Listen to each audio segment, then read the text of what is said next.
demonstrate making stable carbon in the form of biochar in one of these truncated cone kilns, which we manufacture here in Tasmania. These are laser cut. They have a handle on them, so they're easy to move. That's two panels actually together. So they're quite easy to replace should you ever damage a panel or something, but like I said, they're very solid. That's 1.6mm stainless steel. They still have the film on them. So you can see they're really easy to put together. You know, there's four to a system, and then they have two handles on them, so you can easily lift them and drag them around. So here's our kiln, and you can see the base of our kiln is just cut off. And with this design, it flares out a little bit, so it's really good for digging into the ground. We don't want any oxygen coming up. We want a sealed base. I mean, it doesn't have to be perfect, but if we do that,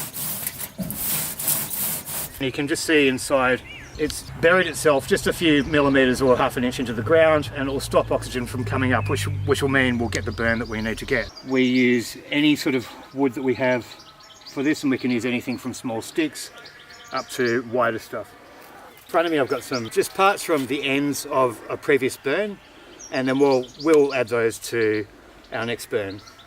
I've also got some finished biochar, so you can see this is a fine grade that we make, and then we activate it using microbes. So we'll start making this now, and you can have a look at the principles behind how the truncated cone system works. I might just point out that really, if you can imagine, it's like having a fire upside down. So we've got a really controlled burn area, a very small area on the ground, and then a larger top part. So if we were just having a fire in a fire pit, we'd have a large base and a smaller top part. So this way, it's going to stop the wood from turning to ash. It's going to pyrolyse between 500 and 700 degrees Celsius, which will keep the carbon platelets intact. And then we'll have a stable carbon form rather than an ash form, and that will last in the soil for eons, literally. So, and it doesn't matter if we've got really fine carbon like this or bigger chunks like this. It all has the same properties that carbon has, which is a cation exchange. It'll hold on to nutrient. It's microporous. It'll hold on to moisture and oxygen. It'll act as an insulator. It'll stop nutrient from washing away from heavy rains, and it'll act as a scaffold for the roots of the plant. Okay, so we'll start our fire now.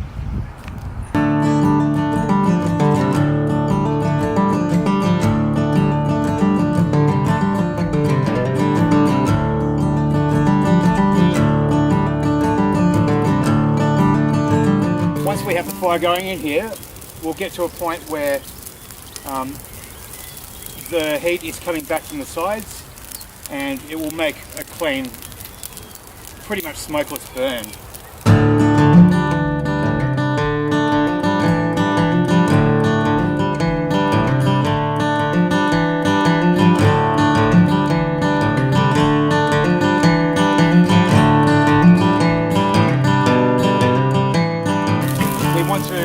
Burn dry material, and preferably non-resinous. If it's resinous like pine, it won't work as effectively as a biochar, so we try to stay away from resinous woods in our biochar manufacture.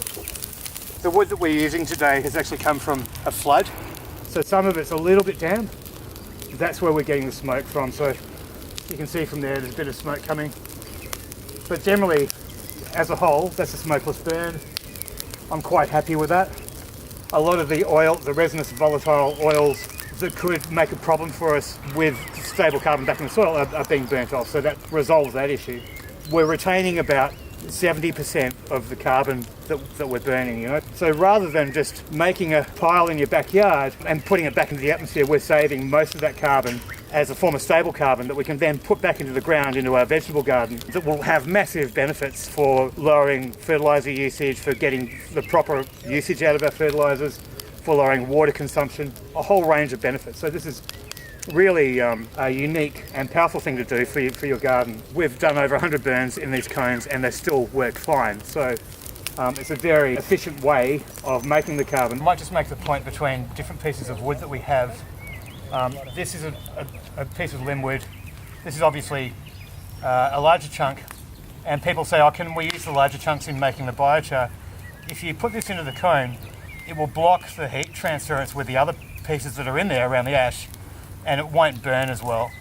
So this makes good firewood. So we would suggest that stuff that can be used as good firewood, keep it for good firewood. That's the sort of the width that you'd probably want to go up to when you're making the firewood. And you can see in the fire behind, we just have it leaning over the sides, and when that burns off, then we'll just put that back on top again. And we can have this fire much higher than that, and it's going to burn down. Every time we fill it up, it's going to burn down very quickly because it's all focused towards the top of that cone. Inside there now, we're probably about a third of the way through our burn, so we've got quite a bit to go yet. We've filled our cone here. You can see it's pretty much filled to the top. To finish it off, it's really good to get some light pieces, nice dry light pieces that'll get a quick burn going on top. That'll help just finish off that top part of it. So we call it capping it off. And so another 15 minutes and that'll be finished.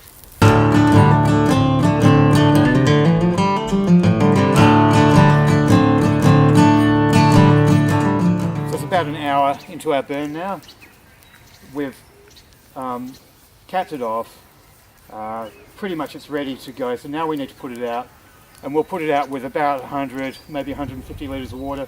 We've built it up bigger than we probably normally would, just a little bit, because we've been using the resources that we had here. Sometimes the burn might be a bit less than full, sometimes it might be a bit more. That's fine, okay? So now I'm going to put the water on. It's going to make a lot of steam, so I probably just want to be a little bit careful of that. So I'll start doing it.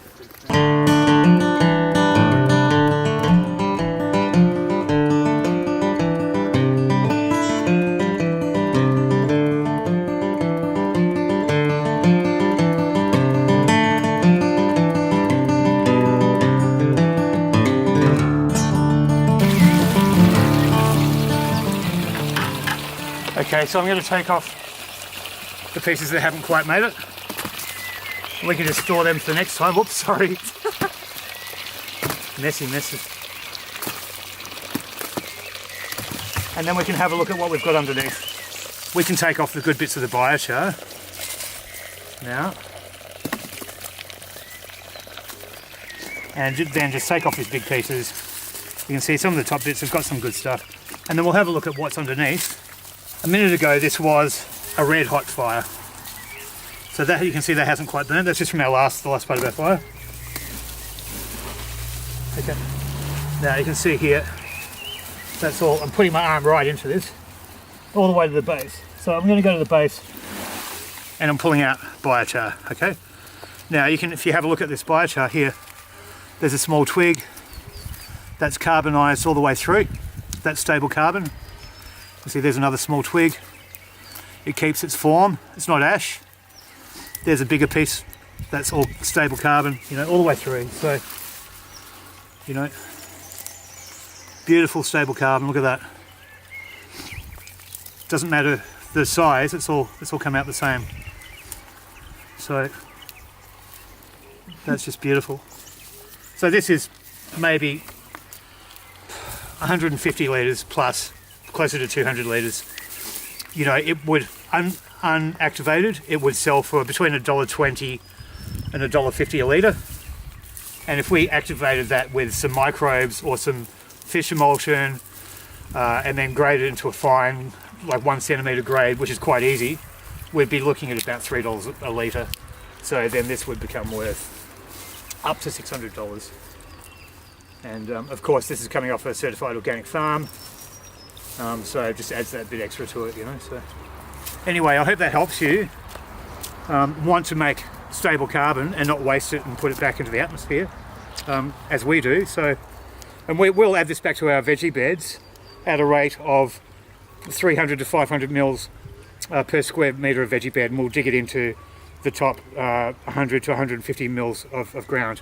And every year we can add more, and we could activate that with microbes. Also, we throw it into our compost. And the compost will activate it as the compost is maturing, So we can use it in in a bunch of different ways.